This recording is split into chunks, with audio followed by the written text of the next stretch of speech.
Mayaw. At ako naman si Eliza S. Tumayaw. At ako naman si Marty Bral F. Cervantes. At ako naman si Hazel Kila Inigasma. At ako naman si Sheila Marina Chon. At ako naman si Ariana Kate L. Odasco. At ako naman si Jared Marcos Lucia.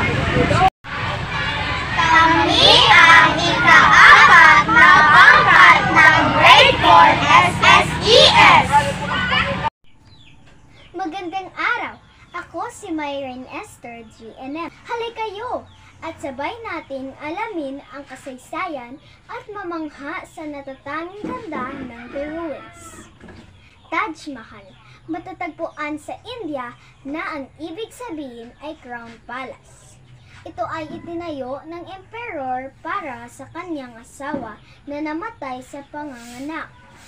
Alam niyo ba na ang The Ruins ay tinaguri ang Taj Mahal ng Negros? Dahil katulad ng orihinal na Taj Mahal ng India, itinayo ang The Ruins o mansyon ni Don Mariano Ledesma Lacson sa pag-alala sa kanyang pinakamamahal na asawa na namayapa. Tara!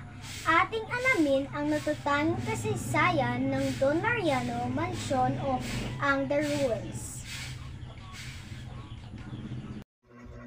Ayon sa kasaysayan, ang The Ruins ay mansyon na pag-ari ni Don Mariano Ledesma Lacson, bunso sa 8 anak ni Rocio Petronila Lacson at Clara Zaneto Ledesma. Si Don Mariano ay nagmamay-ari ng 440 hektaryang tubuhan sa lungsod ng Talisay, Negros Occidental. Pangarap ni Don Mariano na makita ang mundo sa pamamagitan ng paglilibot sa iba't ibang bansa. At minsan, sa paglilibot ay nakita niya si Maria Braga, isang magandang dalagang Portuges mula sa Macau, ang lumang Hong Kong. Na love at first sight si Don Mariano at hindi nag-atubili na makilala ang dilag at ang kanyang ama na kapitan sa sariling barko. Naisip ni Mariano ang tambalang Mariano at Maria, isang perpektong kombinasyon. Inaalok niya ito ng kasal at inuwi ng Pilipinas at bumuo ng pamilya sa Talisay, Negros Occidental. Maligaya ang buhay ng mag-asawa. Sila ay biniyayaan ng 10 anak na sina Victoria, Rafael, Mercedes, Natividad, Sofia, Felipe, Consolacion, Angelina, Ramon, at Eduardo. Ngunit ang malupit na kamay ng tadhana ay gumagawa ng isang kalunos-lunos na dagok sa mag-asawa. Sa hindi inaasahang pangyayari, ang buntis na si Maria ay nadulas sa kanilang banyo at nagsimulang dinugo. Siya ay buntis sa kanilang ika-11 anak. Malubha ang kanyang kalagayan na hindi na niya makaya ang hirap ng paglalakbay sa pinakamalapit na doktor sa sunod na bayan na ngayon ay Silay City. Kaya walang nagawa si Don Mariano kung kaya tinawag niya ang kanyang mga ngabayo upang kunin ang pinakamabilis na paraan ng transportasyon noon, ang isang karwahe na hinihila ng kabayo para sumundo sa doktor upang mag-asikaso kay Maria. Noong panahon na yun, ang karwahe na hinihila ng kabayo ay tumatagal ng 2 araw bago makarating sa Silay. Kaya kinakailangan ni Mariano na magdusa sa 4 na araw sa paghihintay sa pagdating ng karwahe habang inalagaan niya ang kanyang asawa. Nakakalungkot parehong namatay si Maria at ang kanyang sanggol bago dumating ang doktor. Nadurog ang puso ni Mariano, ang kanyang pinakamahal ay wala na. Walang sino man ang nakakaunawa sa lalim ng lungkot na kanyang nararamdaman, pero kailangan niyang maging maayos, muli at matatag para sa kapakanan ng kanyang mga anak. Nag-isip siya ng paraan para mapanatili si Maria sa kanyang alaga. Intensyon ni Mariano ay tinanggap ng biyanan. Hindi lamang nagbibigay ng pinansyal na tulong, kundi nagbigay din siya ng disensyo para sa kanyang mansyon. Naging masigasig ang pagtatayo ng Don Mariano Lacson Mansion.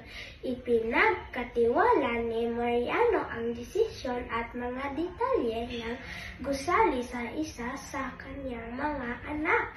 Sa pangsiwaan ang construction at tiyakin na ang 8th grade na timpla ng konkreto ang eksaktong ibubuhos. Ito ay natatapos ang perpektong kung saan sinabi ang Don sa kaniyang mga anak na ang mansyon ay kanilang tirahan hanggat sila ay wala pang asawa.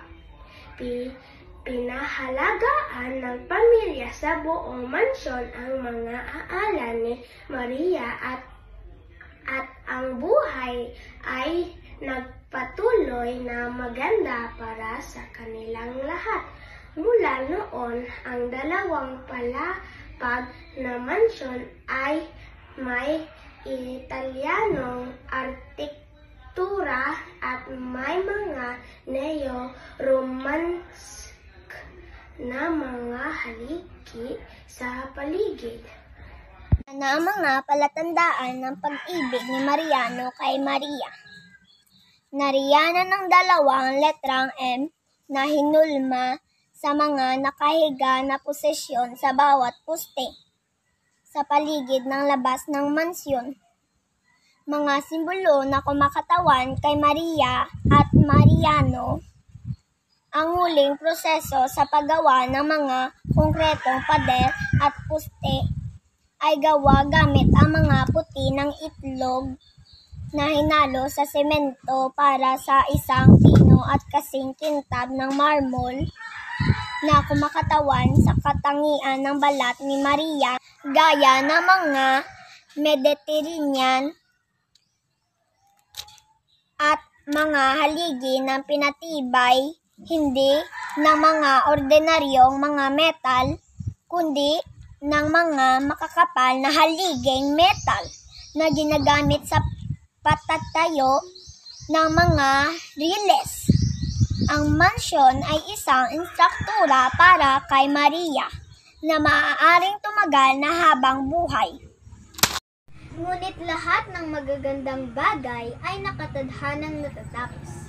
Noong unang bahagi ng ika-2 digmaang pandaigdig, ang mga puwersang guerrilla sa ilalim ng mga Amerikano ay pinilit na wasakin ang mansyon upang hindi magamit ng mga sumasakop na puwersa ng mga Hapones bilang punong tanggapan o headquarters.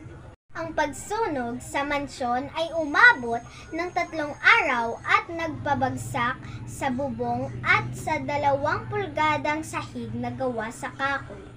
Ngunit ang buong balangkas ng istruktura ay nananatiling buo hanggang sa mga araw na ito.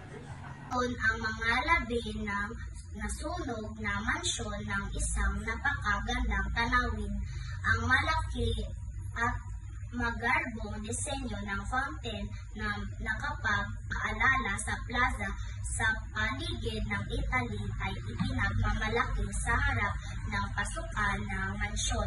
Ang Lacson Mansion o ng Chile Ruins ay kinikilala bilang ika-12 pinaka-kamanghang mga guho o ruins ng mundo. Isa sa mga pinakamagandang landmarks sa Pilipinas ang Taj Mahal ng Negros, awarded ng pinakamagandang heritage site ng Pilipinas noong 2016. At dito nagtatapos ang ating pagbalik sa nakaraan na nakaukit sa ating kasaysayan. Maraming salamat sa inyong pagsama sa amin. Salamat